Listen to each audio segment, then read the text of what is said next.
दिन था 25 मार्च 2024 का और जगह थी दिल्ली से सटा गाजियाबाद और उस गाजियाबाद के पास में हिंडन नदी और उस हिंडन नदी के पास में साईं बाबा का छोटा सा मंदिर। तकरीबन सुबह के 10 बजे हुए थे। एक लड़का और एक लड़की एक लाल स्कूटी पर उस मंदिर में आते हैं। जब आजू बाजू के कई सारे लोगों की नजर उस लड़का और लड़की पर पड़ती है तो उन लोगों की निगाहें उस लड़की पर गड़ी की गड़ी रह जाती हैं, क्योंकि वो लड़की देखने में बहुत ज्यादा सुंदर और अट्रैक्टिव थी। लेकिन 10 मिनट के बाद उन सभी लोगों की निगाहें दोबारा से अटक जाती है, क्योंकि उनके सामने उसी लड़की और लड़के की लाश पड़ी हुई थी। न जाने किसी ने उस लड़का और लड़की पर गोलियों की ताबड़तोड़ वर्षा करके उनके ऊपर ताबड़तोड़ गोलियां बरसाकर उनकी हत्या कर डाली थी। आजू बाजू के लोगों को बिल्कुल भी यकीन नहीं हो रहा था कि जिस लड़के को जिस लड़की को उन लोगों ने अब से 20 मिनट पहले बहुत ज्यादा खुश अंदाज में देखा है, आखिर 20 मिनट के बाद में उनकी लाश उनके सामने कैसे पड़ी हुई है।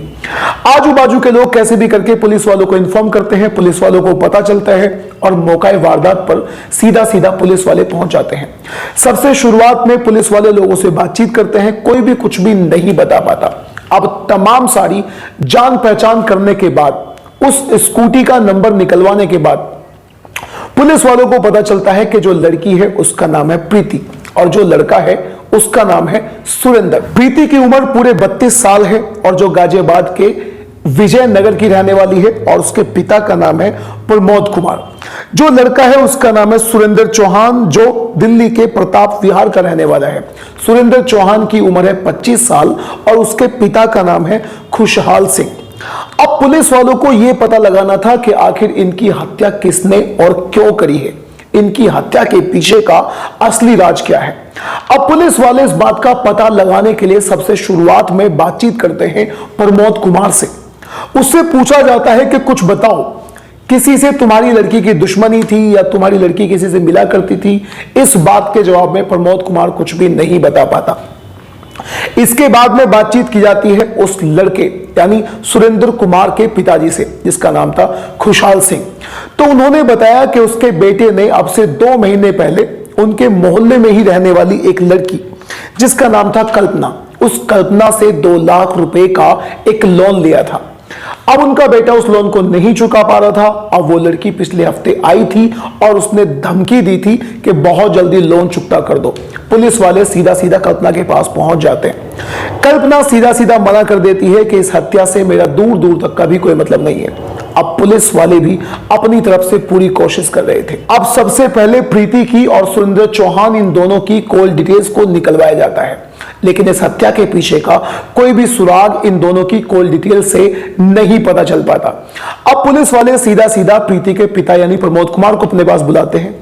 उनसे पूछने की कोशिश करते हैं कि कैसे भी करके तुम बताओ, अपने दिमाग पर जोर देकर बताओ कि किस अंदाज में आखिर कौन तुम्हारी बेटी का दुश्मन हो सकता है। और जब पुलिस वालों ने आजू बाजू में छानबीन करी थी तो वहां से उन्हें गोली के खोखे मिले थे और जो खोखे थे 09 mm के थे। 09 mm के जो गन होती है उसे पुलिस वाले ही यूज करते हैं। अब जो पुलिस वालों ने प्रमोद कुमार से बोला कि कैसे भी करके अपने दिमाग पर थोड़ा सा जोर लगाओ और बताओ कि इस हत्या के पीछे कौन हो सकता है, तो फिर वो एक नाम बताता है और वो नाम था राकेश कुमार। राकेश प्रमोद का दूर का रिश्तेदार था और उसका प्रमोद कुमार के घर पर बहुत ज्यादा आना जाना था और पुलिस वालों को उसने ये भी बताया कि वो पुलिस में है। अब जब पुलिस वालों ने देखा कि मौका वारदात से जो खोखा बरामद हुआ था वो वही खोखा था जिसे पुलिस वाले यूज करते हैं और प्रमोद कुमार ने भी बताया कि वो व्यक्ति पुलिस में है, पुलिस वालों को यहां पर शक होता है। अब सीधा सीधा पुलिस वाले दिल्ली के उसके एड्रेस पर पहुंच जाते हैं और वहां जाकर देखते हैं कि राकेश कुमार अपने घर से फरार था। बस पुलिस वालों का शक पूरी तरह से यहां से उसके ऊपर पूरी तरह लग जाता है। अब पुलिस वाले कैसे भी करके उसको पकड़ना चाहते थे।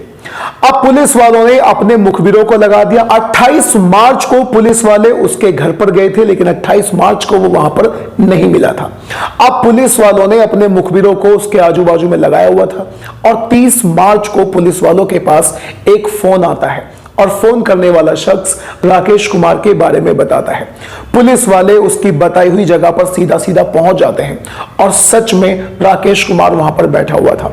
पुलिस वालों ने राकेश कुमार को पकड़ लिया, उसे अरेस्ट कर लिया, उसे थाने लेकर जाते हैं और फिर उससे सख्ती से बातचीत का सिलसिला किया जाता है, जिसके बाद वो एक ऐसी कहानी सुनाता है कि खुद पुलिस वालों को इस कहानी पर यकीन नहीं हुआ। प्रीति के पिता के तो होश ही उड़ गए। प्रीति के जो पिता है प्रमोद कुमार, उनकी 2 बेटियां थी। बड़ी बेटी का नाम था सीमा और उसने 2 साल पहले अपनी बड़ी बेटी की शादी की हुई थी। अब उसे प्रीति की शादी की चिंता थी और वो प्रीति के लिए लड़का ढूंढ भी रहा था।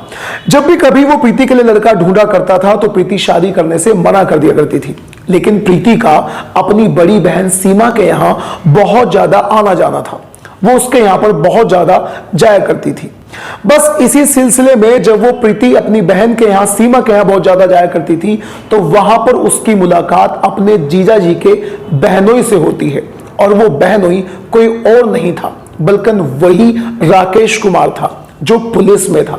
राकेश कुमार वैसे तो यूपी के पिलखवा का रहने वाला था, लेकिन वो दिल्ली पुलिस में ट्रैफिक पुलिस में नौकरी किया करता था और वो दिल्ली में ही रहकर अपनी जिंदगी गुजार रहा था, अपनी नौकरी कर रहा था।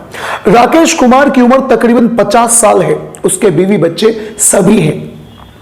जब प्रीति की नजर राकेश कुमार पर पड़ती है तो राकेश कुमार उसे बहुत अच्छा लगने लग जाता है और राकेश कुमार को भी प्रीति बहुत सुंदर लगती है। ये दोनों बातचीत करते हैं, इन दोनों में मुलाकात होती है और देखते ही देखते इनमें दोस्ती होती है और ये दोस्ती न जाने कब में को प्यार का रूप ले लेती है, इन दोनों को पता भी नहीं चलता।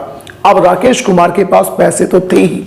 राकेश कुमार प्रीति के ऊपर बहुत ज्यादा पैसे खर्च करता है, उसे घुमाने ले आया करता था, उसके साथ संबंध बनाया करता था, उसे होटल में ले आया करता था और उसके ऊपर खूब सारा खर्चा भी किया करता था और पूरे 2 साल तक ये सिलसिला चलता ही रहता है। लेकिन फिर प्रीति की जिंदगी में एक लड़के की एंट्री होती है और उस लड़के का नाम था सुरेंद्र चौहान।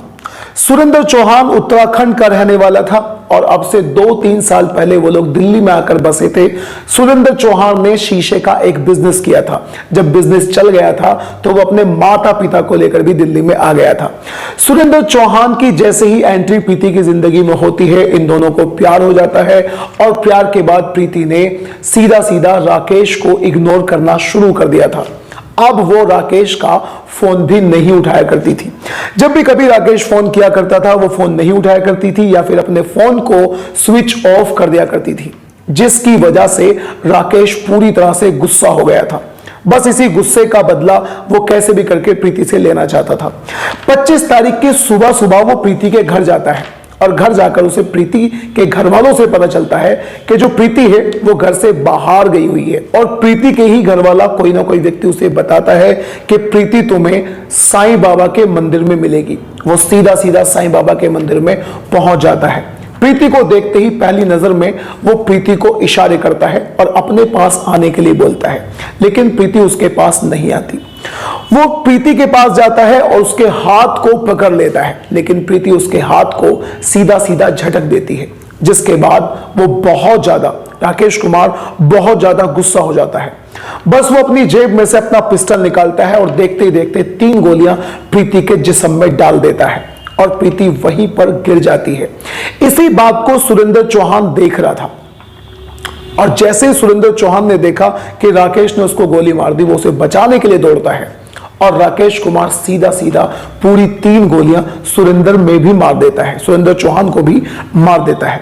देखते ही देखते उसने प्रीति को और प्रीति को प्यार करने वाला लड़का जिसका नाम था सुरेंद्र चौहान, उन दोनों को मार डाला।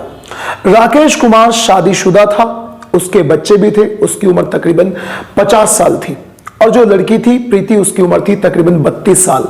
32 साल की होने के बावजूद भी उसने सुरेंद्र चौहान से प्यार किया। सुरेंद्र चौहान उससे पूरे 6-7 साल छोटा था, वो केवल और केवल 26 साल का था। प्रीति ने उससे इसलिए प्यार किया था, वो उससे इसलिए शादी करना चाहती थी क्योंकि वो राकेश से कैसे भी करके अपना पीछा छुड़ाना चाहती थी। लेकिन दोस्तों अब आप मुझे कमेंट बॉक्स में ये बताइएगा कि इस तरह की घटनाओं के बारे में आपकी राय क्या है। क्या प्रीति ने सही करा था अपनी दुगनी उम्र से ज्यादा व्यक्ति से प्यार करके? क्या राकेश ने सही करा था अपनी उम्र से आधी उम्र की लड़की से प्यार करके? आप जो कुछ भी कहना चाहते हैं अपनी राय कमेंट बॉक्स में जरूर बताइएगा। अगर आपको क्राइम स्टोरी सुनना अच्छा लगता है then do subscribe to this channel.